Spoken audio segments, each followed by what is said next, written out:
Protester in crowd holding up a Black Lives Matter placard on cardboard. Figure 5.1. A man holds up a sign at a Black Lives Matter protest in New York City in 2020. Credit: Modification of work by Black Lives Matter protest Times Square, New York City, June 7, 2020 by Anthony Quintano/Flickr, CC by 2. Chapter Outline. 5.1. What is political participation? 5.2. What limits voter participation in the United States? 5.3. How do individuals participate other than voting? 5.4. What is public opinion and where does it come from? 5.5. How do we measure public opinion? 5.6. Why is public opinion important? On February 26, 2012, an unarmed high schooler wearing a hoodie walked home from a convenience store and was shot dead by a neighborhood watch volunteer. The high schooler's name was Trayvon Martin and the shooter was George Zimmerman. A special prosecutor appointed by the governor of Florida charged Zimmerman with Martin's death. A jury acquitted him on the grounds of self-defense and Zimmerman was freed. While there was furious debate over the legal justifications for the acquittal and whether the jury made the right decision, Martin's death ignited a groundswell of support for his family and sparked a public reckoning with questions about institutional racism and how it should be addressed in the United States. The outcry over the trial led to the establishment of the Black Lives Matter movement, a decentralized political and social movement, whose mission is to eradicate white supremacy and build local power to intervene in violence inflicted on black communities by the state. Well, now known as a grassroots, member-led network dedicated to ending anti-black racism and preventing violence against black communities, Black Lives Matter has 40 chapters throughout the United States, Canada, and the United Kingdom that work to raise public awareness of issues such as police accountability, working conditions, and access to health care, and to advocate for civil rights to a majority of U.S. adults, 55% as of September 2020. Down from 67% in June of that year, support Black Lives Matter, particularly after repeated publicized incidents of police brutality against minorities. 3. Black Lives Matter, which is a broad movement that includes protests, advocacy, and public awareness campaigns, is an example of how people participate in politics. This chapter will examine the various manifestations of political participation as well as how we measure people's opinions about their political beliefs. Learning outcomes. By the end of this section, you will be able to define political participation, discuss how political participation is related to self-government, explain why voting is an important type of political participation, describe U.S. voting rates, compare U.S. voting rates to those in other countries. You might think it upset me that Paul Metzler had decided to run against me, but nothing could be further from the truth. He was no competition for me. It was like apples and oranges. I had to work a little harder, that's all. You see, I believe in the voters. They understand that elections aren't just popularity contests. They know this country was built by people just like me who work very hard and don't have everything handed to them on a silver spoon. Tracy Flick from the movie Election. The 1999 movie Election, based on a novel by Tom Perrotta, is an enduring classic and dark comedy that follows high school junior Tracy Flick, played by Reese Witherspoon, as she does anything she can to win her school election for student government president. While Tracy's actions as a political candidate lead her down an unethical path, school elections play a significant role in helping us become engaged citizens. Australian National University professor Lawrence J. Saha and University of Sydney professor Murray Print found that participation in school elections serves as a beneficial experience in the preparation of students for life as an active adult citizen. 4. And a review of 75 studies on the topic also supported the idea that running for, voting in, or otherwise taking part in student elections all had positive outcomes for future civic participation on some level. 5. While student elections may seem relatively trivial, they are an important way for students to learn how to make politically informed decisions, understand democratic values and systems, and feel like worthy participants in the democratic process. Political participation and self-government. Political participation is defined as action that expresses an individual's political will. Throughout this chapter, we will discuss the many forms these actions can take. However, it is first important to discuss the idea of self-government. Self-government is when the people of a given country are the ones who grant the power to govern that country through either direct or indirect representation. Without self-government, there can be no political participation on the part of the individual. The notion of self-government has been apparent since the founding of our country, as evident in Federalist No. 39, where James Madison writes that it is necessary that the country's government derives all its powers directly or indirectly from the great body of the people. and is administered by persons holding their offices during pleasure, for a limited period, or during good behavior. It is essential to such a government that it be derived from the great body of the society, not from an inconsiderable proportion or a favored class of it. 6. As James Madison and his colleagues wrote the Constitution that provides the framework of the American government, Madison felt that public officials must come from society itself, not from a particular class as they had for years in Britain. French historian Alexis de Tocqueville agrees with this idea of self-government as elemental to American political life, writing in Chapter 9 of Democracy in America, 1835-1840. In America, the people appoints the legislative and the executive power, and furnishes the jurors who punish all offenses against the laws. The American institutions are democratic, not only in their principle but in all their consequences. To be democratic means that the people, and not kings or other authoritarian figures, decide how their government and judicial system will function. Around the world today, some nations have only recently adopted or continue to strive for self-government. Modern Japanese democracy and universal suffrage, voting rights for citizens, both women and men, did not emerge until after the Second World War, which makes Japan a relatively young democracy. In Canada, self-governance for Indigenous peoples remains an ongoing discussion. Crown Indigenous Relations and Northern Affairs Canada, CRNAC, works as an intermediary between Canada and First Nations, Inuit and Métis peoples, the three main Indigenous groups in Canada. While Indigenous groups have persevered to create more autonomy for their people, their struggle to achieve self-governance continues, as Canadian author and researcher Jenny Higgins writes. Many Indigenous people see self-government as a way to preserve their culture and attain greater control over their land, resources, and administration of laws and practices that affect their lives.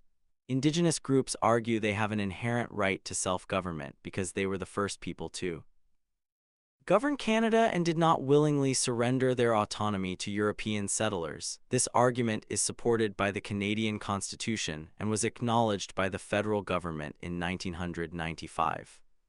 8. While the Métis nations of Alberta, Ontario, and Saskatchewan came to a self-governance agreement with the Canadian government in 2019, many people and nations still have not achieved self-government, and without this, complete political participation cannot be realized. The next sections will discuss the various avenues of participation that exist for people within democratic governments. Video. Métis in Canada granted right for self-governance. In this short video, Canadian Minister of Crown Indigenous Relations Carolyn Bennett signs 3 agreements granting the Métis peoples the right to self-government. Why is voting such an important form of political participation? Self-government also means that the people are considered sovereign, meaning there is no power above the people. In self-governing states, the people elect public officials to government positions so those officials can represent the people's beliefs and craft policies to express their will. In this way, voting is an important manifestation of both self-government and political participation. The most important, some argue, because it is the primary mechanism by which the people ensure that their government represents them. Another way to put it is to say that voting is what makes government fair, despite the many forces that prevent it from being fully representative. As Supreme Court Justice Earl Warren wrote in his decision regarding Reynolds v. Sims, 1964, the right to direct representation is a bedrock of our democracy. 9. In this case, the Supreme Court ruled in an 8-1 majority decision that electoral districts have to be of equal population to ensure equal representation, reinforcing the idea of one man, one vote, or rather, one person, one vote. The idea is that each person has a vote in American democracy, that their vote is equal in power to another person's vote, and that each person should exercise their vote are considered not only normal but normative, desirable. Voter turnout in the United States. Considering how important it is to vote, why don't more Americans vote? Voter turnout refers to the percentage of eligible voters, or voters who meet the requirements of their localities or states, who cast a ballot in an election.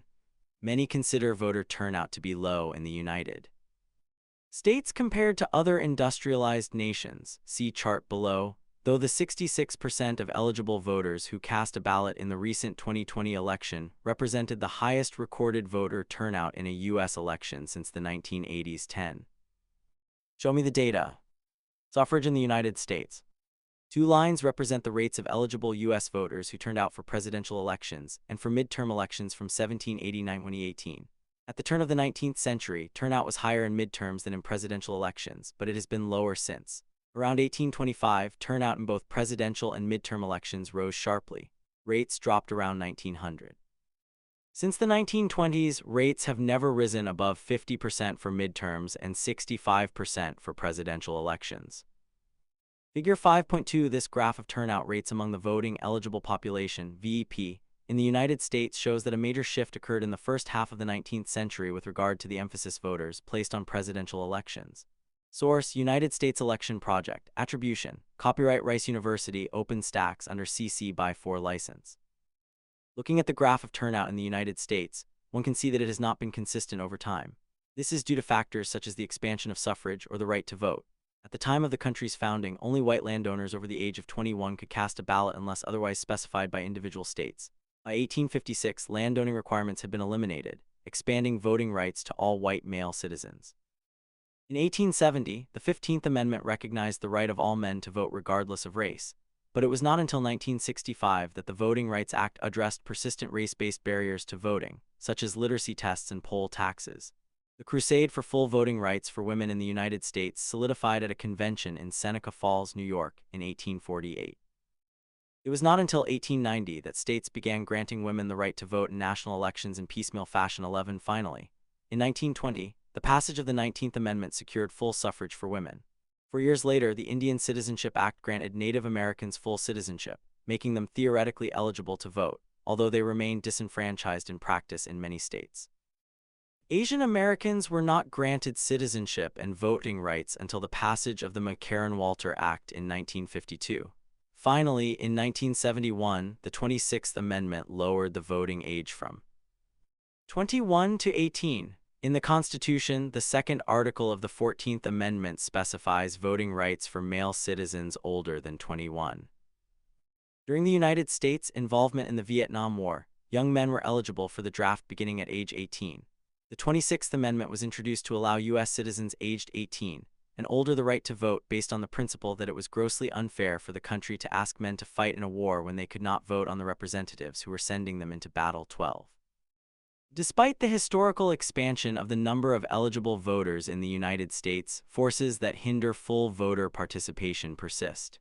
External factors can affect voter turnout. After a voter turnout peak in the early 20th century, events such as World War I, the influenza pandemic of 1918, World War II, and the Vietnam War affected not only how many people could vote but also whether they could access the ballot box. 13. Historically speaking, absentee voting, in which people cast a ballot by some method other than reporting to their usual polling place, was not as common as it is today. Off-year elections, when a president is not on the ballot, also tend to result in lower voter turnout. Later parts of this chapter will more fully examine individual and institutional level causes of low voter turnout in the United States. Voter turnout in other countries. How does U.S. voter turnout compare to turnout in other countries?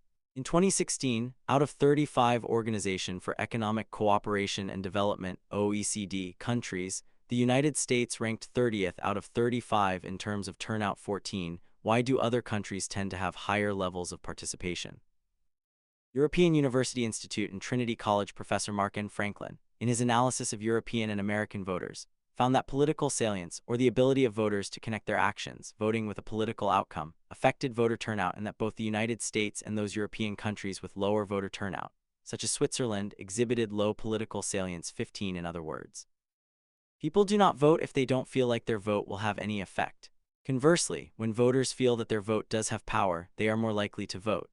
In his study of voter turnout in industrial democracies, University of California professor Robert W. Jackman provides a multiplicity of reasons for higher turnout in countries other than the United States, including unicameralism, a government with a single legislative body and compulsory voting, in which citizens face penalties for not voting. 16. Other scholars have suggested that proportional representation, a system in which parties gain seats in proportion to the number of votes cast for them, also raises voter turnout, because voters feel as though they have a better chance of being represented within government. 17. Scholars have likewise identified a correlation between higher levels of social capital and political participation in South Korea. 18, as well as in Argentina, Mexico, Chile, and Peru. 19. Social capital, or the social networks that optimally connect people and work with one another, has been dropping since the 1950s in the United States. And this trend has correlated steadily with, among other things, lower voter turnout. 20. Show me the data. Dots on a chart show that from 2015 to 2020 voter turnout in the US, at just over 55%, trailed turnout in 10 other OECD nations by 20-35%. Among the other countries shown, Turkey had the highest voter turnout at close to 90%, while Iceland had the lowest at a little more than 75%. Figure 5.3. As this graph shows, between 2015 and 2020, voter turnout rates in the United States lagged behind those in many other OECD Organization for Economic Cooperation and Development member nations. Source: U.S. News and World Report. Attribution: Copyright Rice University OpenStax under CC by 4 license. Learning outcomes. By the end of this section, you will be able to explain how individual characteristics can limit political participation. Explain how institutional characteristics can limit political participation. Articulate each characteristic and how it affects participation. In the 2016 U.S. presidential election, 100 million Americans didn't vote. A Knight Foundation study found that non-voters have less trust in the electoral system and consume less news and information compared to voters. Notably, among non-voters, dislike of the candidates was the most commonly cited reason for not voting. 21. While this landmark study of 12,000 non-voters sheds light on the reasons why people don't participate in the democratic process, this chapter will further discuss in detail why full voter participation remains elusive. What individual-level characteristics affect voter turnout in the United States? University of Montreal professor and Canada Research Chair in Electoral Democracy Ruth Dassenville explains that few variables consistently affect different aspects of voting. As much as age 22 the older voters are, the more likely they are to show up to the polls. The relationship is considered curvilinear, meaning younger voters are much less likely to vote. Likelihood of voting increases steadily as voters hit middle age, followed by a soft decline in the oldest age categories. 23. Why do older voters turn out at higher rates? Some studies suggest that as voters age, voting becomes more of a habit, and that people are more likely to coalesce around the idea of voting. 24. Case Western Reserve University professor Robert H. Binstock, a leading researcher on seniors' voting behaviors, has several suggestions as to why age predicts voting. For one, the older a voter is, the more likely they are to pay attention to things such as having to register, which is a precursor to voting. In addition, Binstock notes that the length of residence in one's home also predicts voting, and that seniors are the most likely of all voters to have resided in a single place for longer periods of time. 25. Other researchers have found correlations between higher levels of media consumption in older voters and a greater propensity to vote. 26. In addition, people over the age of 65 tend to vote more because they better understand the relationship between governmental policies that affect them, such as Social Security, and their ability to influence policy makers through political participation. 27. On a more basic level, older people usually have more time on their hands. 28. As people retire and their children leave the house, they have more time to become politically active. However, as the graph in Figure 5.4 indicates, turnout across all groups has risen in the last 2 election cycles. Show me the data. Lines on a graph show that between 2000 and 2020, overall voter turnout in the United States has increased steadily as voters age. Figure 5.4. While turnout among all groups has risen in recent U.S. elections, older Americans still vote at the highest rates. Source: U.S. Census data. Attribution: Copyright Rice University OpenStax under CC by 4 license. Income is another individual-level variable that helps explain voter turnout. University of Warwick professor Christopher J. Anderson and Duke University professor Pablo Burramendi have found that those earning below the median income are less likely to vote than people earning above the median income, and that as income inequality increases, people with lower levels of income are decreasingly likely to vote. 29. The founding executive director of progressive think tank Data for Progress, Sean McElwee, explains that those with lower incomes do not believe their vote influences political outcomes, while the wealthy do believe their vote counts and are therefore more likely to turn out to vote. 30. Wealthier voters also tend to have greater access to the polls.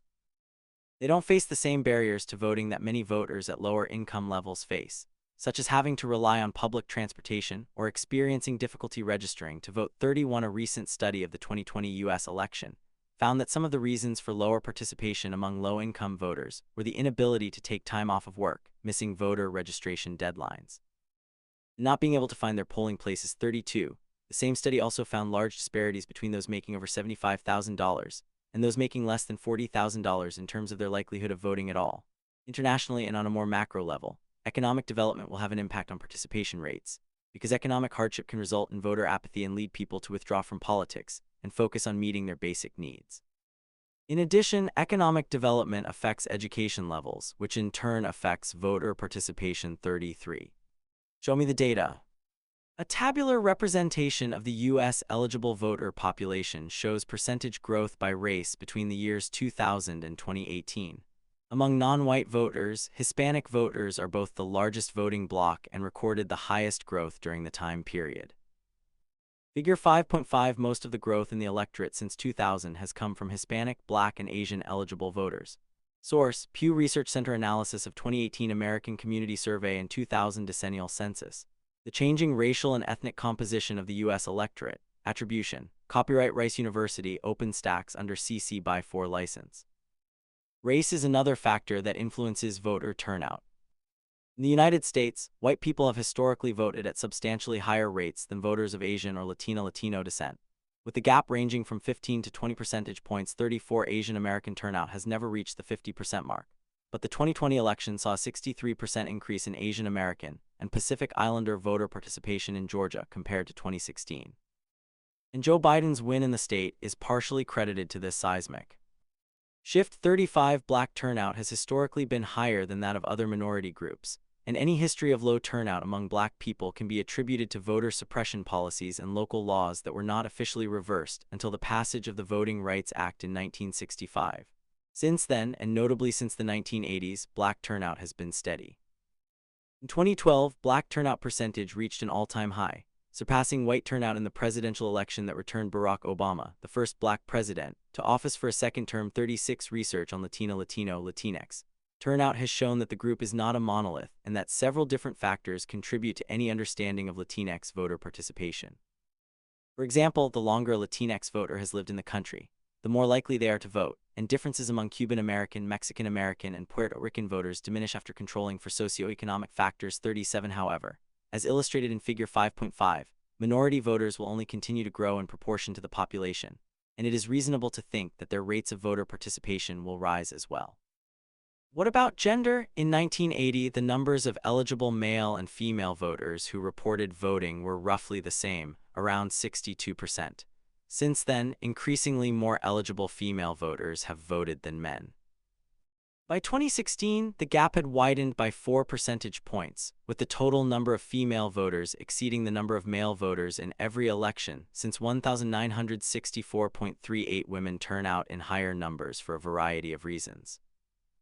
Feminist movements have normalized female participation in politics, and the campaign platforms of Republicans in the 1980s, along with the rise of the Christian right, which espoused traditional family values at the expense of policies such as equal pay and family leave, may have unintentionally mobilized women to vote and hire new members.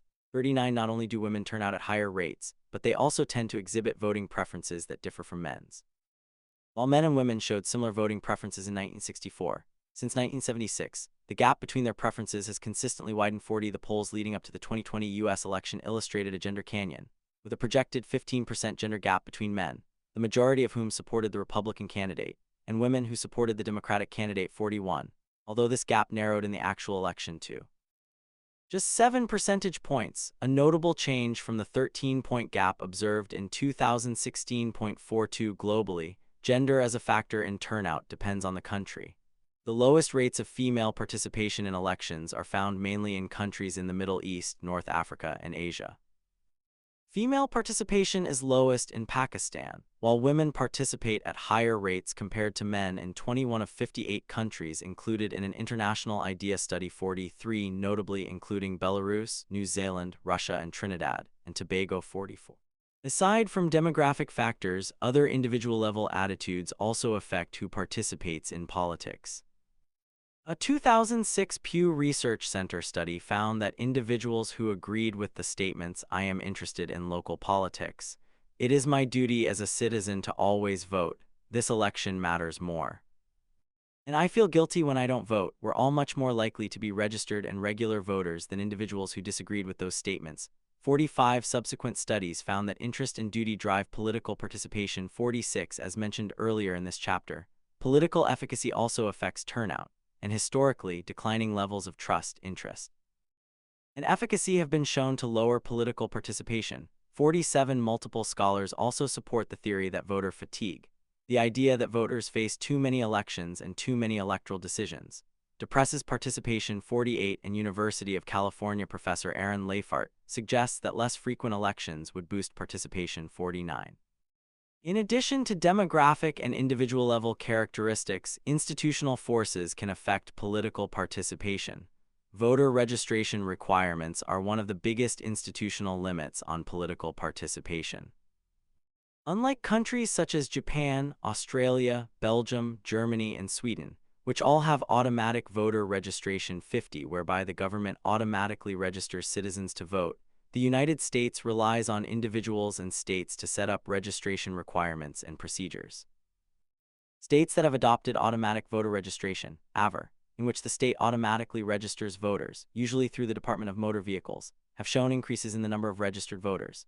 As Figure 5.6 indicates, most voters in the United States register through the Department of Motor Vehicles. A 2019 study showed that AVR increased voter registration in 7 states plus the District of Columbia. Controlling for all other factors, 51 of the 80 million Americans who did not vote in the 2020 election, almost 30%, cited being unregistered as the top reason they did not go to the polls. 52. Show me the data. Bar graph shows the ways Americans registered to vote from 2014 to 2018. The largest number of people registered at a Department of Motor Vehicles, while a very low number of people registered at a public assistance agency. Registering online or at a Department of Motor Vehicles became more common between 2014 and 2018, and registering at or mailing a registration to county or government registration office became less common. Figure 5.6. According to U.S. Census data, between 2014 and 2018, most voting-age American citizens registered to vote at a Department of Motor Vehicles or through a county or government registration office. Source: U.S. Census Bureau, Current Population Survey, Voting and Registration Supplements, November 2014, 2016, 2018. Attribution: Copyright Rice University, OpenStax under CC by 4 license. Sarina Vij, writing for the American Bar Association's ABA's Human Rights Magazine, notes that minorities are disproportionately affected by institutional barriers such as voter ID laws and decreased access to polling places and voting materials. 53 voter ID laws require individuals to present an ID, most commonly a driver's license or passport, in order to vote. Individuals who lack government-issued identification are more likely to be, among other demographics, non-white. Vij indicates that lack of access to polling stations, another institutional barrier to participation, also tends to significantly disadvantage poor and minority voters.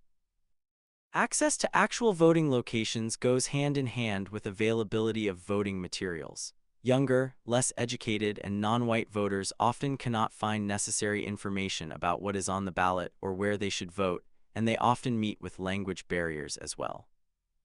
Additional institutional restrictions on voting access have resulted in what some believe to be widespread voter suppression.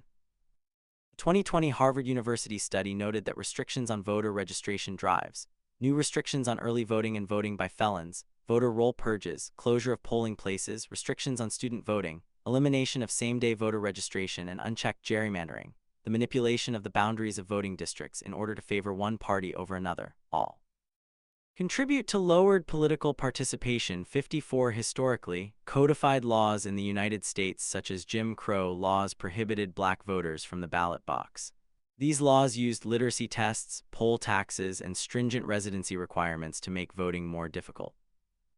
Even more horrific, in some regions of the United States, black voters faced the threat of lynchings. Slave patrols, the Ku Klux Klan, and less formally organized groups of whites used beatings, burnings, and hangings to constantly remind blacks of their inferior status and to prevent the use of their newly acquired freedoms to work and vote. Jim Crow laws remained in effect until 1965, when the passage of the Voting Rights Act formally outlawed racial discrimination in voting. The Voting Rights Act reflects the power that political institutions can have both to act as counteragents to racism and to promote political participation. In 1966, Congress passed the 24th Amendment, which abolished poll taxes. The states ratified the amendment in 1964. In 1975, Congress added language to the original Voting Rights Act requiring localities to provide multilingual voter information, and it further expanded voting rights to protect Americans with disabilities in 1982.56 globally. European Union (EU) countries such as Austria, Malta, Scotland, and Wales have made voting more accessible by lowering the voter age to 16. Other institutions that can affect people's levels of political participation include religious groups and organizations. Denison University Professor Paul Jupe and Southern Illinois University Professor J. Tobin Grant found that religious institutions can encourage political participation by recruiting members to be part of the political process and highlighting their involvement as having political consequences. 57. Learning outcomes. By the end of this section, you will be able to discuss forms of political participation other than voting. Explain individual-level versus group-level participation. Explain how the concept of social capital affects why people participate in political activities. The official website of the United States Senate includes a historical highlight titled "Constituents Tell Senator How to Vote," which notes that shortly after the first Senate convened in 1789, its members began receiving letters about how they should vote, and that the presumed right of the people to instruct their elected representatives extends back to colonial times. 58. This is still true today. Americans are free to call, email, or write their elected representative with their concerns or to appeal for help, and this type of activity is considered political participation. What other forms of participation exist? The first two sections of this chapter examine why voting is such an important form of political participation and expose some of the major barriers to voting in the United States. While voting is important, and for some people difficult, there are a multiplicity of other ways to become involved in politics. This section will discuss individual-level actions that are considered important forms of political engagement. Writing or calling an elected official is an important form of political participation and is also part of how free speech is understood in the United States. The First Amendment to the U.S. Constitution guarantees freedom of speech. Part of the reason the Constitution guarantees free speech is to preserve every citizen's right to criticize the government. This is not true in many non-democratic countries around the world, where dictators squash public disapproval of their actions. The ability to contact elected officials to criticize or suggest changes is a crucial part of self-government. Free speech and the extent to which Americans can exercise it depends on time, place, and content. It is crucial in part because it aids the political process, 59, and supports the marketplace of ideas that is essential to self-government. Where can I engage? Contacting your representatives via email, letter, or phone. If you are an American, it is very easy to contact your elected officials with any concerns you might have, be they about a local ordinance, such as whether you can walk your dog off of its leash, or about one of the president's executive orders. The internet makes it easy to email officials, though you can always write a letter or make a call as well. The U.S. government has a website that allows people to find their local, state, and nationally elected government officials. Another way to express political opinions and engage in political activity is through volunteering. Unlike voting, which skews toward older individuals, the percentage of young Americans engaged in regular volunteer activity nearly equals that of their baby boomer parents, 60, and while young people might not vote, many participate in a variety of civic engagement activities that can be considered just as important as voting. Volunteerism and voluntary association in groups, be they a formal political group or a neighborhood recycling committee, are important forms of civic engagement because these types of activities teach us how to participate in democratic life. 61. What does a volunteer for a political campaign do? Volunteers help candidates and parties by knocking on voters' doors and explaining policies one-on-one, phone banking, making calls to potential voters to sew up support, stuffing envelopes with campaign literature, distributing yard and window signs, helping people register to vote, and sometimes even transporting voters to the polls. Volunteering for a political campaign is important work because volunteers' door-to-door canvassing can make a difference in turnout, particularly in elections where turnout is typically low, such as those in midterm election years. 62. Interestingly, while U.S. voter participation rates are lower than rates in other developed countries, the rates of political participation, that is, taking part in public life in ways other than voting, tend to be far higher than in other countries. A Pew Research Center survey of 14 countries from around the globe showed that beyond voting, political participation rates were relatively low.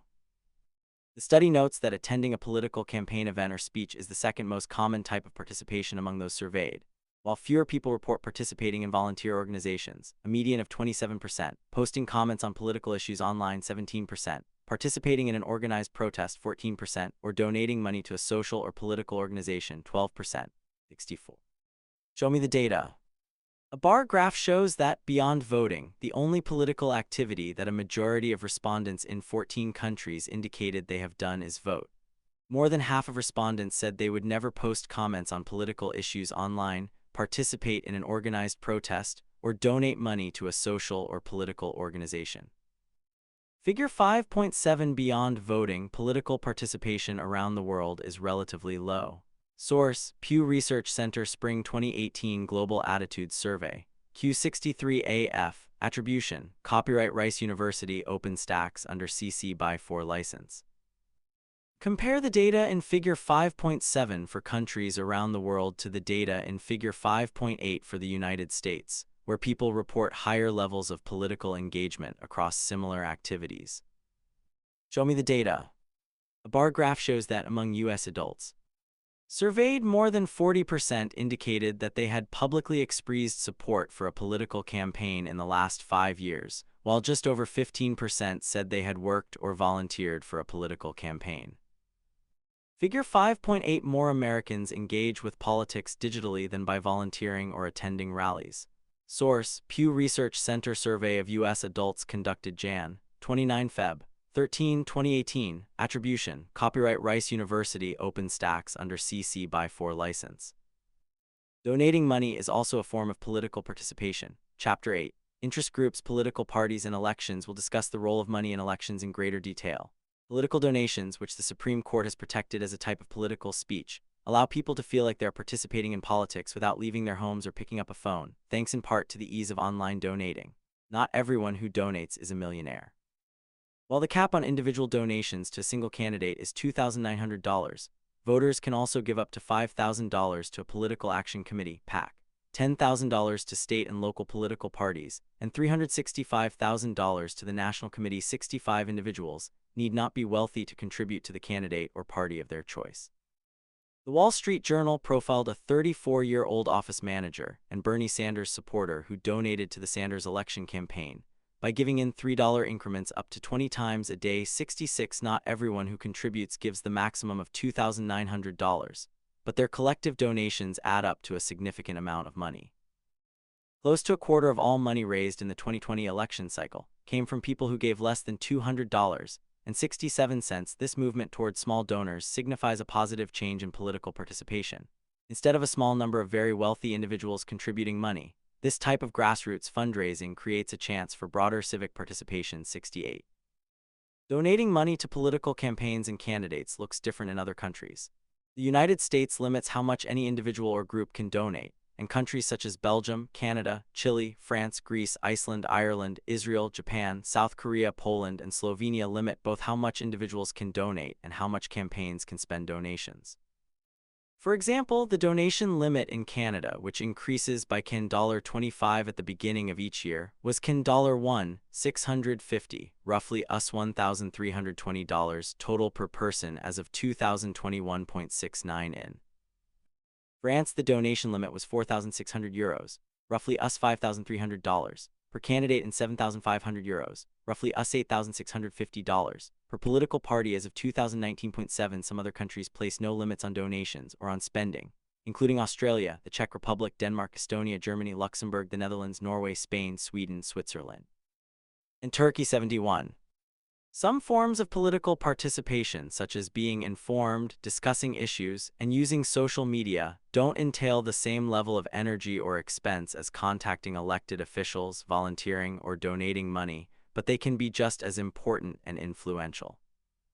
Scholars note that while there are many ways to be involved in politics, people often learn about politics through discussion, and being informed allows people to make good decisions about how to vote in their best interests. 72. While keeping informed about politics may not seem like political participation the way that voting or volunteering does, educating oneself is perhaps the most important precursor to becoming more fully involved. This can mean reading about politics in the newspaper or listening to a podcast, but it may also take the form of either face-to-face or online discussions. In the run-up to the 2020 presidential election, the New York Times created an online feature called How to Participate in Politics. In it, a section called How to Talk About Politics encourages people to talk in person, find common ground, listen, focus on the issues, and know when to stop talking. The founders of the Common Ground Committee, an organization that sponsors public forums that bring together leaders from different backgrounds to discuss politics. 74, wrote an opinion piece in which they explained very simply that the reason people need to learn how to discuss politics is so that we can reduce ignorance and fear and create productive outcomes. 75. You may not be able to imagine a world without a smartphone or social media, and these two technological advances have marked a significant shift not only in how we communicate with one another, shop, and look for information, but also in how we participate in politics. Currently, a quarter of Americans get their news from a website or news app, and close to 20% use social media. More specifically, in one study conducted from October 2019 to June 2020, 40% of people aged 30–49 and 48% of people aged 18–29 reported that they got most of their political news from social media. 76. Fake news and misinformation may proliferate easily online, but studies have found that both information recall and short-term learning are positively correlated with social media use. 77. In terms of political engagement, scholars have found that social media increases participation in people's sense of political agency, and that after being exposed to information online, individuals tend to feel more efficacious. 78. Finally, a meta-study, a study that summarizes multiple studies on a similar topic, found that overall social media use is highly correlated with participation in civil and political life. 79. It is important to note that this relationship is not causal. Use of social media does not lead to political participation or vice versa, but the two activities appear to be decidedly related. But why do people turn to social media when they want to find out about politics or make their views known? Simply put, it has never been so easy. We are all broadcasters when we have a social media account. With social media, we feel we can both acquire information and vocalize our views, and these activities are a type of political participation. The ease is also what makes social media a hazardous environment for political information and participation. Almost anyone can generate news anywhere, unchecked, and that news can travel at speeds faster than previously possible. An MIT study found that falsehoods are 70% more likely to be retweeted on Twitter than the truth, and reach their first 1,500 people 6 times faster. More problematic, the same study found that falsehoods are also more likely to change people's opinions. How do we harness social media for good? That is, so that it helps us acquire information and feel more knowledgeable while fixing its problems. A separate MIT study found that crowdsourcing ratings, in other words, asking people to grade information they saw online, works to reduce the spread of fake news. 81. Another study found that when people took the time to assess the accuracy of online headlines, they were more likely to spot fakes. 82. Compared to television and radio, our relationship with social media is still nascent, and there is room for improvement in how we use it for political purposes. This chapter has looked at how individuals can participate in our political process, either through voting or by engaging in a myriad of other activities. But how can we participate as part of a group? Earlier parts of this chapter discussed how volunteering is a powerful form of individual-level participation. This section will examine how groups and being a part of these groups also acts as a form of political participation. In the United States, if you do know which candidate you want to support, or if the next election is still far in the future, an easy organization to become part of, support, and work for is a political party. If you take a look at the Democratic National Committee, DNC, website, you will see that volunteers do many different things, including hosting fundraisers and organizing local events for politicians to attend. 83. The Republican National Committee, RNC, also has a sign-up portal where people can volunteer to be part of their fundraising, phone banking, and door-knocking efforts. 84. Congressional elections take place every 2 years, and political parties do not suspend their activities in the interim. They are always looking for individuals to help them achieve their goals. As former House Speaker Tip O'Neill once said, all politics are local, and you can volunteer for state and local party organizations, many of which are not as well funded as national campaigns and rely on volunteer help. Current House Speaker Nancy Pelosi made a name for herself fundraising for local politicians, then for California state candidates before she ran for office herself. Being part of a party can introduce you to people with shared interests and train you for further involvement in politics. Working for a political campaign is another form of political participation that anyone can engage in. The work of campaigns rests on the shoulders of volunteers. Much like working for a political party, being part of the volunteer staff for a campaign entails making and answering phone calls about a candidate, stuffing envelopes, soliciting donations, distributing campaign literature, knocking on doors, helping register candidates, and doing whatever other work the campaign staff needs. Many people donate their time because they believe in a particular candidate, while others find it is a good way to introduce themselves to the work of politics. Whatever the aim, volunteering for a campaign is an important, often rewarding form of participation that can serve to create new social networks. Meet a professional. Griffin Neal, Regional Campaign Manager. Please explain what you do for your organization. I am a former grassroots coordinator and current deputy campaign manager for Congressman Mike Johnson's LA04 re-election campaign. How did you get involved in your position? I studied public policy and journalism at the University of Mississippi. To be frank, there isn't much schooling that can prepare you for the operational side of a campaign. It's a slog. Long nights, early mornings, fast food, and more phone calls than the human ear was built to withstand. However, my degree in public policy provided me with the requisite knowledge of the policymaking process and politics in general, which allowed me to engage directly with would-be voters on the issues. More importantly, though, my degree program emphasized extracurricular involvement, particularly in campus politics. I began volunteering on campaigns as a freshman, ran for office my sophomore year, ran another campaign junior year, and then joined the dark side as a senior when I became executive editor of the campus newspaper. Ultimately and unfortunately, campaigns aren't all too dissimilar from campus elections. What advice would you give students who are interested in your line of work? Reach out to the grassroots coordinator or volunteer coordinator. Immediately, the vast majority of campaigns, from city council to Congress, are understaffed. Volunteering on campaigns isn't a glamorous job, nor will it immediately pay well. However, being affiliated with a campaign is one of the premier ways to involve yourself in politics. Whether you're passionate about a candidate or using it as a conduit to eventually work in politics, campaign work offers the best insight into the political process. And because most campaign staffs are overworked, the opportunities for growth and upward mobility are endless.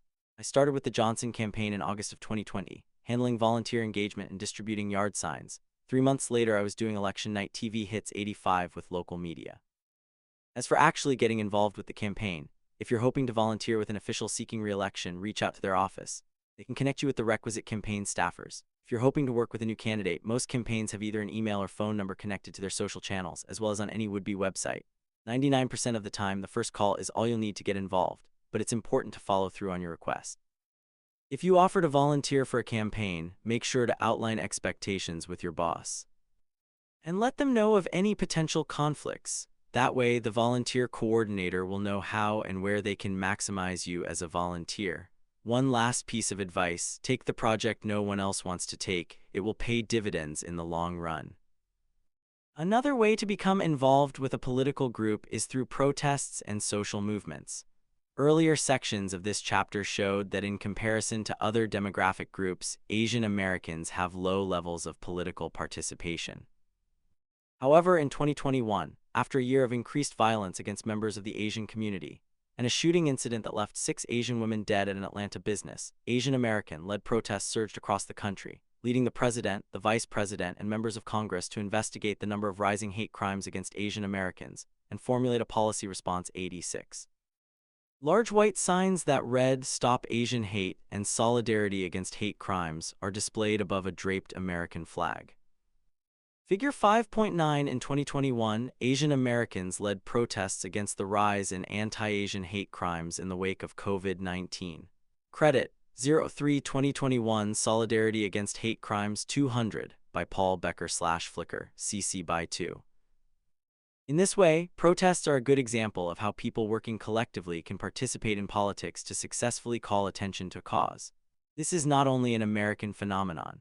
Researchers have found that protests continue to play an important role in Latin American countries as a way for people to achieve certain political objectives and to express policy demands. Even in authoritarian countries where freedom of expression is not protected, protests function as an important form of political participation. While rural and urban voters may exhibit different characteristics, such as differing levels of education, both can still engage in protest as a way to demand accountability from the government. 88. Much like everything else in our world, protests have also migrated from the streets to the online sphere. E-petitioning, that is, signing petitions online as opposed to in person, has been found to mobilize communities to solicit support for policy recommendations, and studies show that policymakers take these types of online protests into account. For example, online activity after the 2012 shooting at Sandy Hook Elementary School spurred President Obama to explicitly and publicly acknowledge the widespread online petitions in support of reforming gun laws. 89 protest movements are often associated with younger people. Think Tiananmen Square or anti-Vietnam movements, and young, savvy protesters tend to be active online. After the Marjorie Stoneman Douglas High School shooting in Parkland, Florida, in 2018, the New York Times ran an article with the headline, "How the Parkland Students Got So Good at Social Media." The article described an online protest, fueled entirely by people who had yet to even enter college. that was hugely successful in garnering public support and keeping gun control issues front and center. 90 academics echo the notion that while younger generations may seem apathetic and unlikely to participate in traditional ways, the political identity and attitudes of young citizens are seen to be increasingly shaped less by their social ties to family, neighborhood, school, or work, and more by the manner in which they participate and interact through the social networks which they themselves have had a significant part in constructing. 91 thereby creating new forms of networked young citizenship. In this way, the combination of protests in the online world creates a new avenue for political participation that is just as important as traditional offline engagement. Protest movements swept the globe in 2019 so widely that some experts said there were more protests and more protesters in 2019 than at any other time in history. 93. A world map shows global protest movements between 2009 and 2019. Sub-Saharan Africa recorded the highest number of protest movements, while Oceania recorded the fewest. Figure 5.1. There was a considerable increase in global protest movements between 2009 and 2019.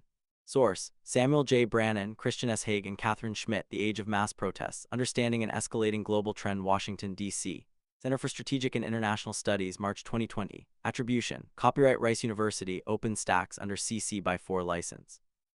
The Center for Strategic and International Studies, CSIS, found that factors such as slowing global economic growth, worsening effects of climate change, and foreign meddling in internal politics contribute to the growth of protest movements worldwide. 94. One notable example is the Umbrella Movement, a pro-democracy movement in Hong Kong that adopted its name in 2014 after the umbrellas that protesters used to shield their identities from Chinese officials. Block pepper spray in water, cannons, and defend against police clubs. Having become a symbol of the resistance, umbrellas are now considered weapons by the Chinese government and are increasingly difficult to purchase online. 95. Hong Kong, which was once a British colony, reverted to Chinese rule in 1997 under a one-country, two-systems arrangement whereby Hong Kong would be allowed some continued autonomy, and its citizens would have more rights than those in mainland China. However, in June 2019, the Chinese government enacted plans to allow the extradition of Hong Kong citizens to China, a move that protesters said would subject citizens of Hong Kong to unfair trials and target activists and journalists. Though the extradition bill was withdrawn, activists in Hong Kong believe that China will continue to dismantle their legal rights and continue to protest against Beijing in order to protect their independence. 96. Tensions between pro-democracy advocates in Hong Kong and Chinese party officials only continued to escalate as prosecutors alleged that the protests were a security threat and interfered with government functions. By March 2021, after the protests had largely been quelled by COVID-19 pandemic restrictions and a harsh national security law passed in June 2020, Chinese officials had arrested more than 10,000 pro-democracy protesters, and more than 2,400 had been charged. 97. Video. Hong Kong protests, why Umbrella Revolution, BBC News. In this video, visual artist Casey Wong explains why the Hong Kong protest movement adopted the name Umbrella Movement. Another major international protest movement was the Arab Spring, one of the most prominent social movements of the 2010s, which started when a Tunisian street vendor lit himself on fire as a form of protest against the country's authoritarian government. This single act set off a wave of protests across North Africa and the Middle East, resulting in regime changes and modest political, social, and economic gains in several countries, but all still ongoing protests and violence. 98. 10 years after the Arab Spring, Tunisia remains locked in civil unrest and protests, driven mainly by economic unease as successive governments have failed to close the gap between the rich and the poor. As in Hong Kong, Tunisian protesters have been jailed, abused, and prosecuted by the government, and the Tunisian Human Rights League, LTDH, has estimated that 30% of the 1,400 protesters arrested so far are minors. 99. A map of the Middle East shows the area where the Arab Spring occurred. Tunisia, Libya, Egypt, and Yemen recorded a change in leadership, while other countries in the region recorded protests only.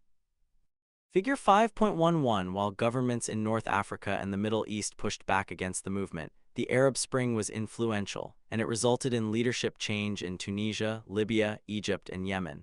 Attribution: Copyright Rice University, OpenStax under CC by 4 license.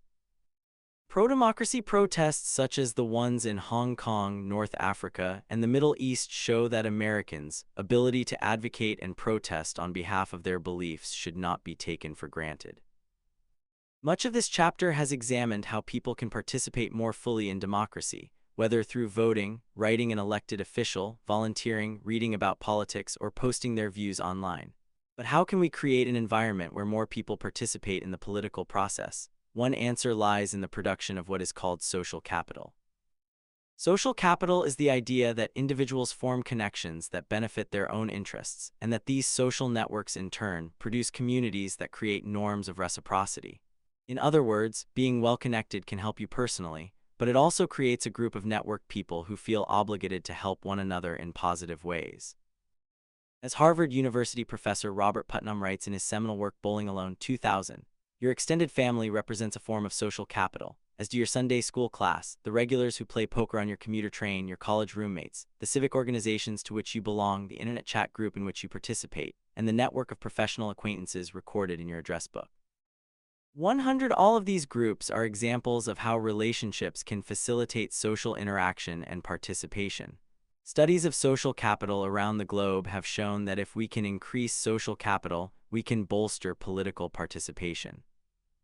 A study on social capital and its effects on political participation in Japan, which has a notoriously low political participation rate relative to its regional peers, found that social networking fueled participation. 101 Studies in Latin America have likewise found a robust relationship between the production of social capital and political participation. A study of Mexico, Chile, Peru, and Argentina found that greater involvement in non-political activities leads to more participation in explicitly political ones. Fostering interpersonal trust and organizational involvement outside of politics pushes people to be more politically active. 102. Just as social media can be an outlet for political participation, it can also increase social capital.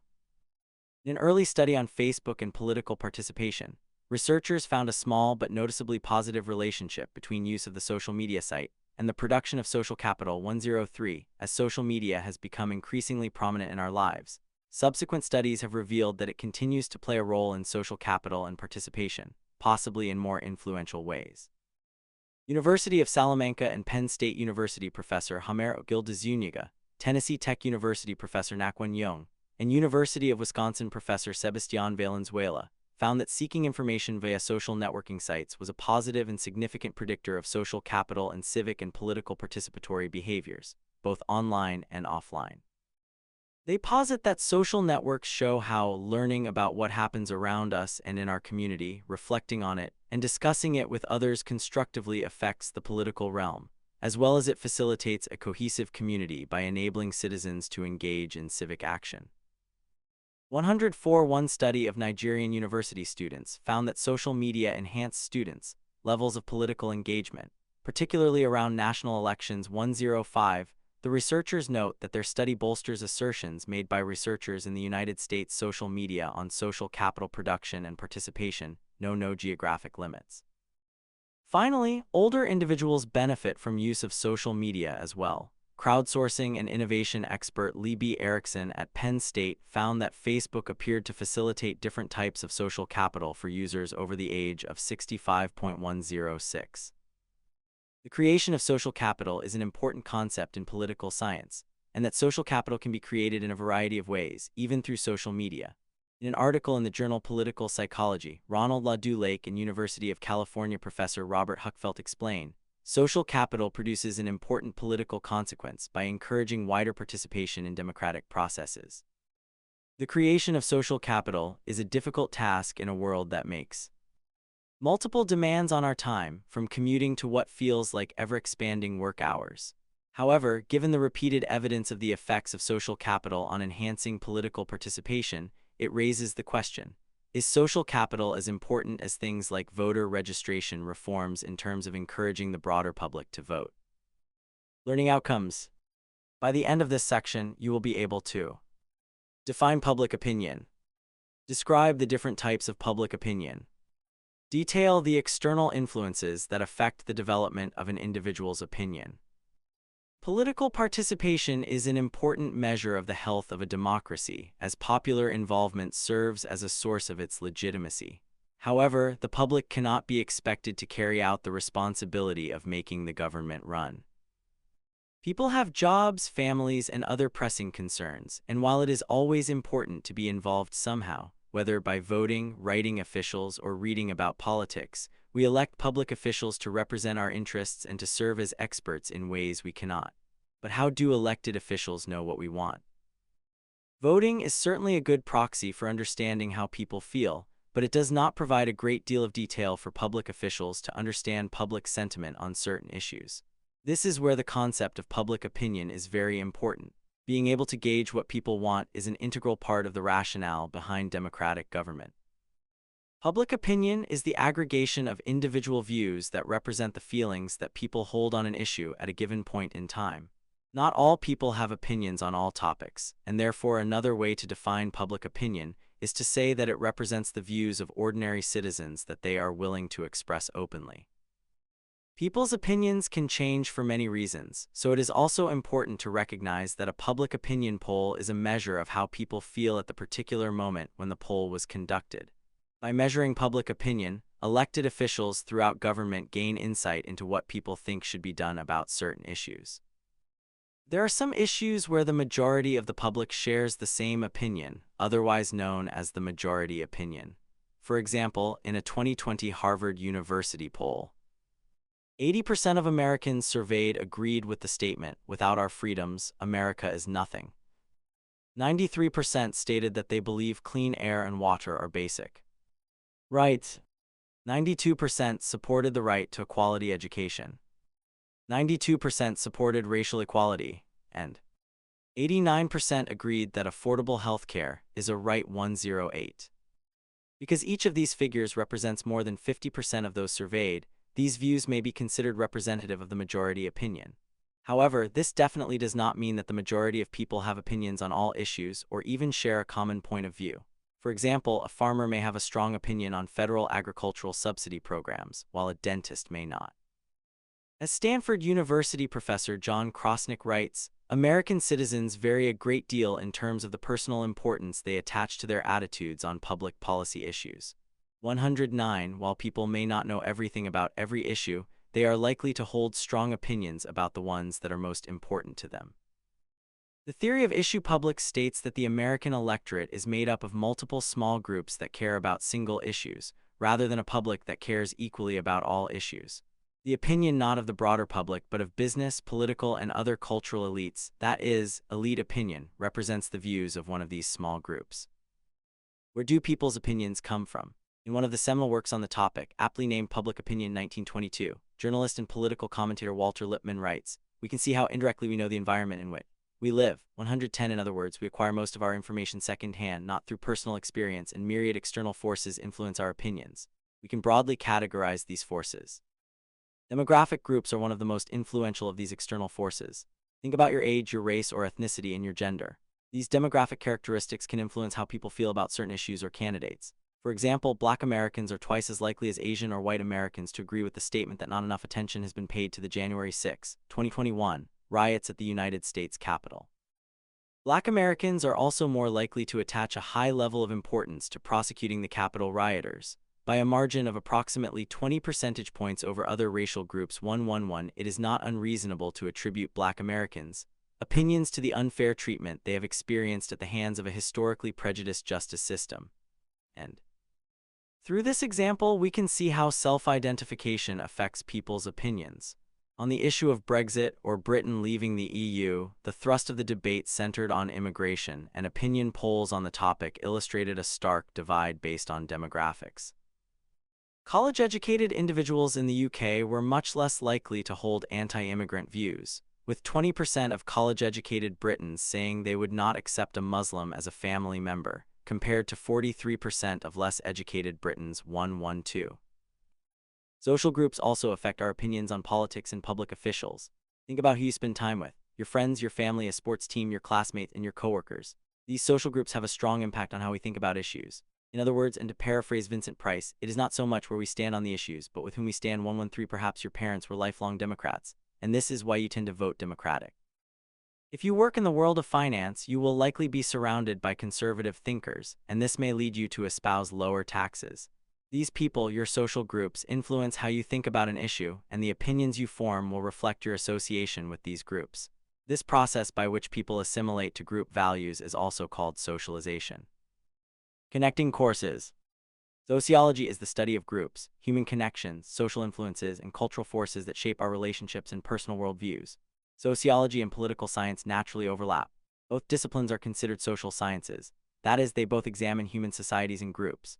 By understanding the broader theories of sociology, political scientists can gain insight into social norms and organizations as they relate to political institutions and actors. The set of beliefs, principles, or doctrines that guide one's views of how the government should work is referred to as their political ideology. Political ideology is covered in more detail in Chapter 3, Political Ideology. Political ideology can act as a framework that directs people's thinking on political issues. Identifying as a liberal or a conservative, for example, will influence how you feel about particular issues.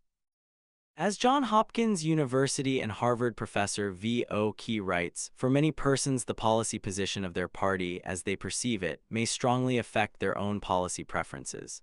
114 liberals tend to support government programs, intervention, and social reform, and thus if you view yourself as a liberal, you will also likely support measures such as government-sponsored health care and government-sponsored programs for minorities. Conservatives, on the other hand, generally do not believe in government intervention and tend to maintain that governmental control means fewer individual freedoms.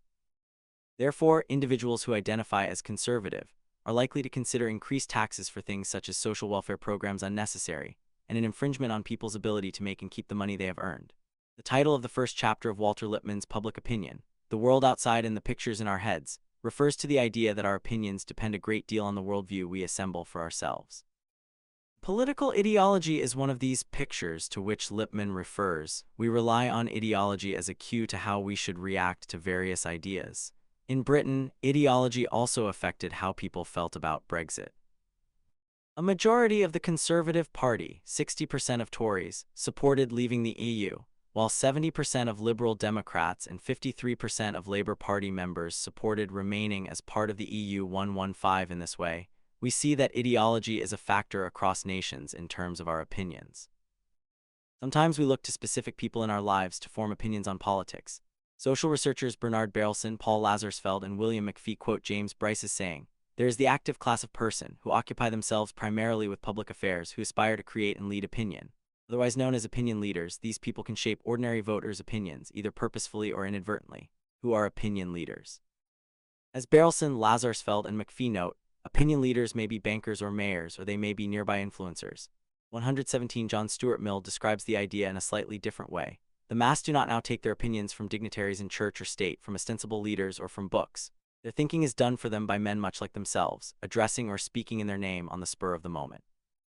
118 In other words, anyone in your social circle or someone you see through the media and increasingly social media can be an opinion leader, and you may consciously or subconsciously take their views into consideration when forming your own opinions. This is not to say that elite public figures are not opinion leaders. Northwestern University professor Benjamin Page and Columbia University professor Robert Shapiro's study on presidential influence on public opinion, for example, found that presidents who are popular do, in fact, have the ability to sway how people think about issues. 119 However, it is important to reiterate that anyone can be an opinion leader. In the course of casual daily conversation, the political pundit of the work group, the bridge-playing wife of a political active, the well-informed neighbor, these and others may well convey the relevant political sentiment to a more or less passive audience. 120 Opinion leaders are people whose words you value. Or, as University of Pennsylvania professor Elihu Katz and Columbia University professor Paul Lazarsfeld famously explain, all social strata generate their own opinion leaders, horizontally, and opinion leaders in your own immediate environment can be just as instrumental in informing your opinions. 121 Sometimes these opinion leaders are people we see in the media. And sometimes opinion leaders have influence because they are frequent media consumers. For more on this subject, see Chapter 12, The Media. It feels reasonable to believe that our family, coworkers, and important figures can affect our thinking, but multiple studies have also shown that the media can influence how we form our opinions. George Washington University professor Robert Entman asserts that the media contributes to what people think about as well as to their political preferences and evaluations. 122 Early works from V.O. keynote that the media may exert a particularly significant influence on opinion in the short run, on people with lower levels of information, and on opinions regarding certain issues. such as international affairs or those with which individuals have minimal personal experience. 123 Similarly, Page and Shapiro found that the media was particularly powerful in shaping opinions on foreign affairs. 124, and how the media frames stories about presidents has been shown to influence voters' evaluations of political leaders. 125 Studies on poverty and crime have also shown that the way the media frames an issue can influence public opinion on these issues. 126 Chapter 12. The media looks further into the relationship between the media and politics, but suffice it to say that a plethora of research exists to substantiate the claim that on different levels and to varying degrees, the media does influence public opinion. Learning outcomes. By the end of this section, you will be able to describe different methods of measuring public opinion. Explain the shortcomings of these methods.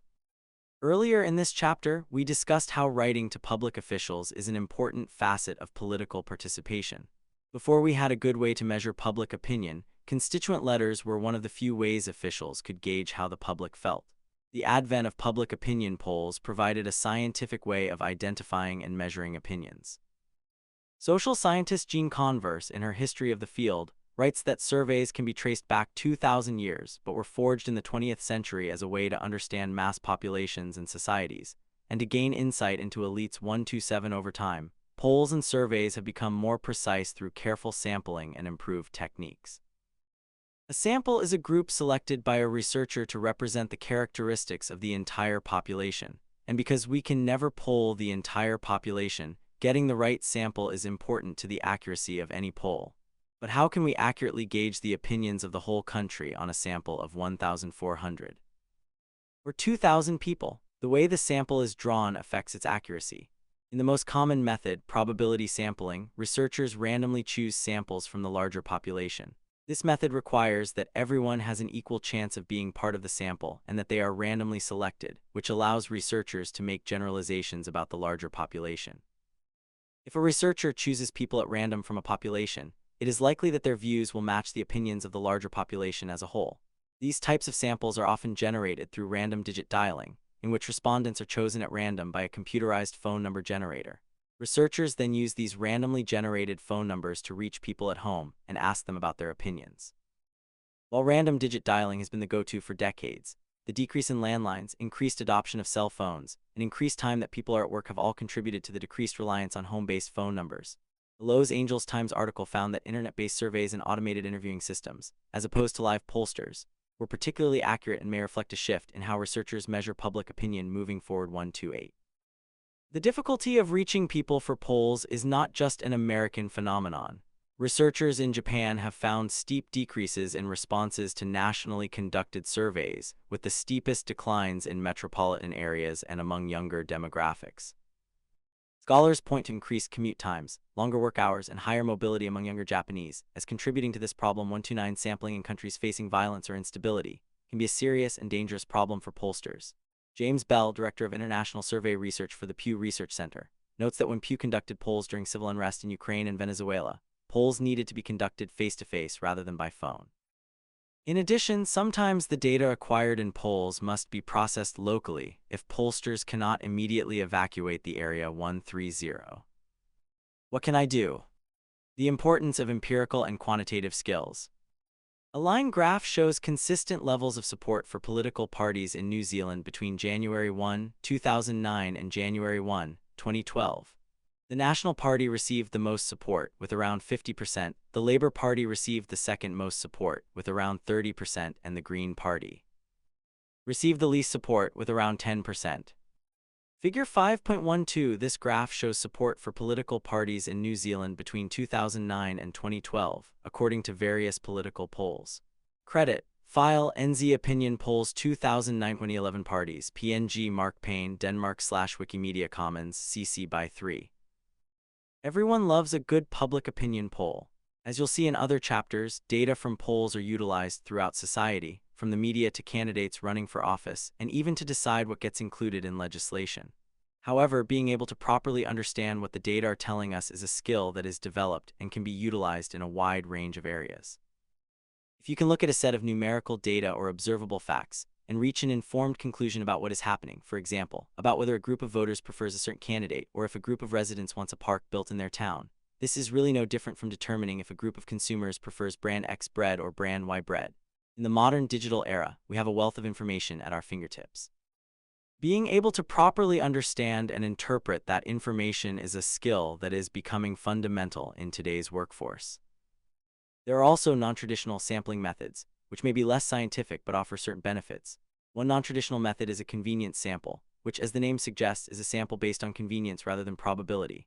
If you do not have the funds to create a poll based on a probability sample and random digit dialing, you might instead ask your classmates or your coworkers to respond to your survey with their opinions on the last election. While this method is both convenient and easy, we cannot extrapolate much from the information beyond the sample from which it is drawn. Another type of polling method is called cluster sampling, in which researchers divide the overall population into clusters based on characteristics such as shared cities or schools, then randomly select people from within those clusters to poll. This type of sampling is cheaper than probability sampling, but the results are also not quite as representative because they are not randomly drawn. How reliable are polls? One of the most basic issues with a poll is a sample that is too small, which leads to sampling errors. Generally speaking, the larger the sample, the less chance of error.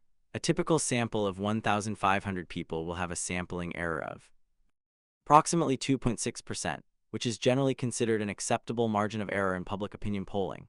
This means that out of 1,500 respondents, if 60% say that the LA Lakers is their favorite NBA team due to sampling error, the true figure could be anywhere between 57.4% and 62.6% who prefer the Lakers. The smaller the sample, the larger the error.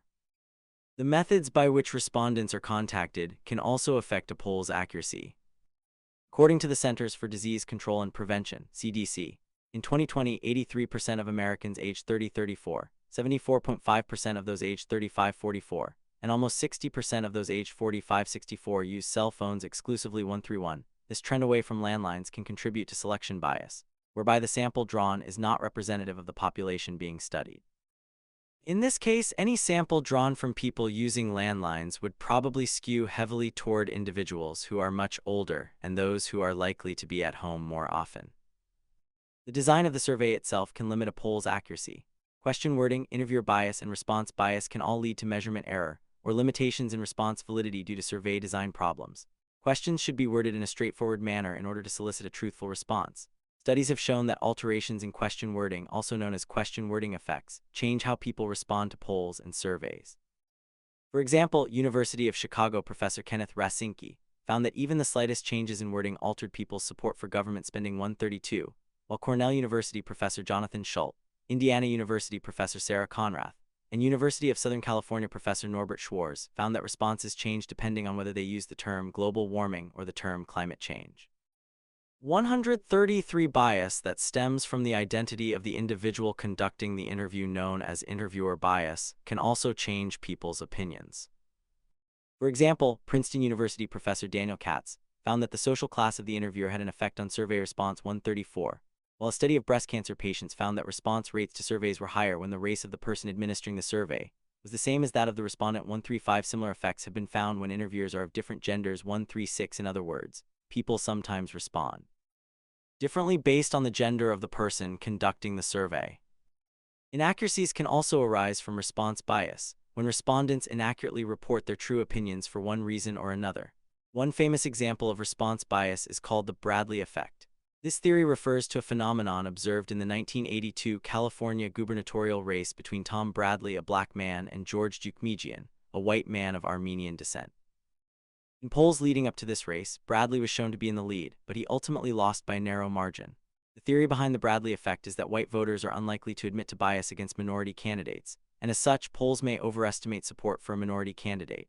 Also known as social desirability bias, this type of response bias occurs when respondents give the answer they think they should give, and not what they really feel. Learning outcomes. By the end of this section, you will be able to explain the need for public opinion polling, analyze the way public opinion is used vis-a-vis policymaking and in politics, discuss the role of public opinion in a globalized world. Despite the potential difficulty of obtaining poll results that accurately reflect the views of the people, polls remain an important component of participatory democracy. The Declaration of Independence, which laid the framework for American democracy, states that governments derive, they're just powers from the consent of the governed, emphasis added. If the people's will creates the foundation for any representative government, then public opinion polling acts as the instrument by which the people are heard and consent is granted. Elections are the people's recourse when the government ignores their wishes. But is there evidence that public opinion influences government policy? Studies by several researchers, including Northwestern University Professor Benjamin I. Page and Columbia University Professor Robert Y. Shapiro, 1983, 137 University of Washington Professor Paul Burstein, 2003, 138 and Vanderbilt University Professor Larry Bartels, 1991, 139 support this assertion. In a New York Times opinion piece, University of North Carolina professor James Stinson writes, when public opinion changes, demanding for example more or less government responds in the demanded direction. And it does so quickly. 141 need not look far to see the simple relationship between public opinion and policy. Outcomes: President Barack Obama was elected by a public that overwhelmingly agreed that the economy, jobs, and healthcare were their top priorities. 141 as such, his policy agenda reflected these concerns. At the top of his list was an economic stimulus package and, of course, the Affordable Care Act. In a way, we can understand public opinion and its influence on policy as a chicken and egg relationship. The public alerts elected officials of their preferences, and these officials then try to sell their solutions to the public as the best course of action. This relationship further underscores the importance of public opinion in our democratic process. Polls allow voters to assess choices and, in the most idealistic sense, provoke people to think about issues and alternatives. In this way, the very acts of polling and being polled are also important parts of the democratic process and encourage people to become informed and aware.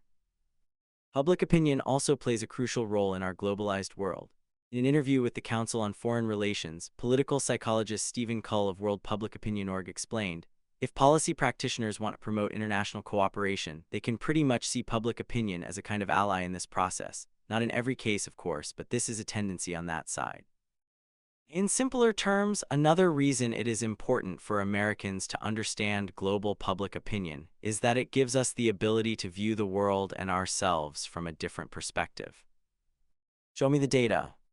The table shows what percentage of respondents in Germany, France, and the UK had confidence in the US president to do the right thing regarding world affairs from 2001 to fall 2020.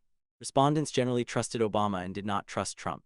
The table highlights the 46–69% increase in trust when respondents were asked about President-elect Biden in fall 2020. Figure 5.13. This table makes it possible to compare the results of opinion polls of French, German, and UK citizens regarding the likelihood that recent American presidents would do the right thing in world affairs. Source: Pew Research Center Fall 2020 Global Attitude Survey, Q28. For example, the graph in Figure 5.13 illustrates how Britain, France, and Germany viewed recent U.S. presidents in fall 2020 and how much confidence they had in the incoming Biden administration. Understanding how people in other countries view the United States is important because popular sentiments and resentments constrain what a government, even in a not particularly democratic nation, can do. 143. In this way, understanding public sentiment is not only important within countries, it is vital when working across nations. Public opinion is crucial for elected officials to gauge public sentiment and understand how to engage in diplomacy, because U.S. leaders' credibility in the eyes of foreign publics is critical in shaping attitudes toward U.S. foreign policy. 144. Public opinion is thus vital for understanding not only how the public views its own government, but also how the U.S. government engages with other countries. If public opinion works to legitimize governments, and if we are reliant on sound polling practices in order to gauge public sentiment, we must care about the future of public opinion polling as an industry. As an article in Atlantic points out, public opinion polling was one of the last ways we had to understand what other Americans actually believe. If polling doesn't work, then we are flying blind. 145. Despite the inherent and explicit importance of public opinion, the practice and science of polling faces new challenges. In the 2016 presidential election, an overwhelming number of pollsters inaccurately predicted that Hillary Clinton would win the presidency over Donald Trump. Again in 2020, the polls overstated the margin by which Joe Biden would take the White House. If polling is subject to scientific rigor, how did this happen?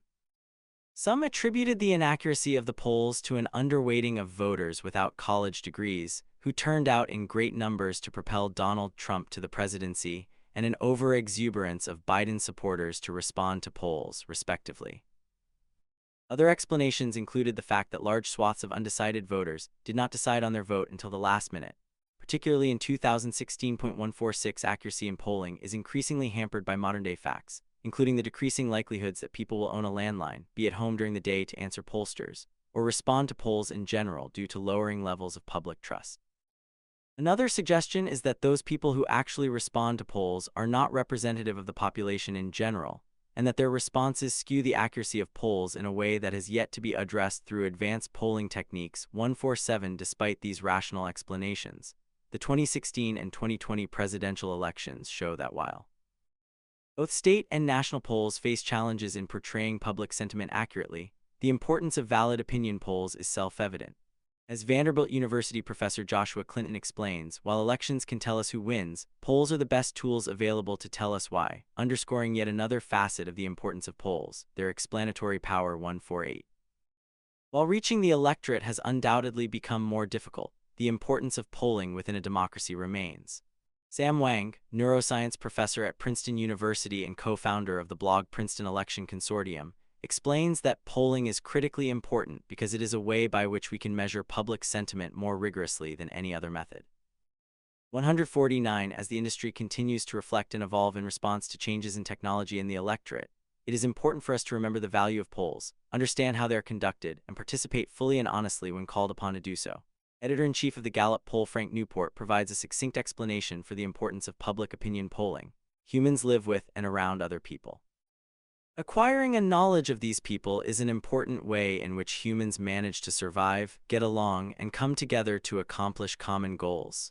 150.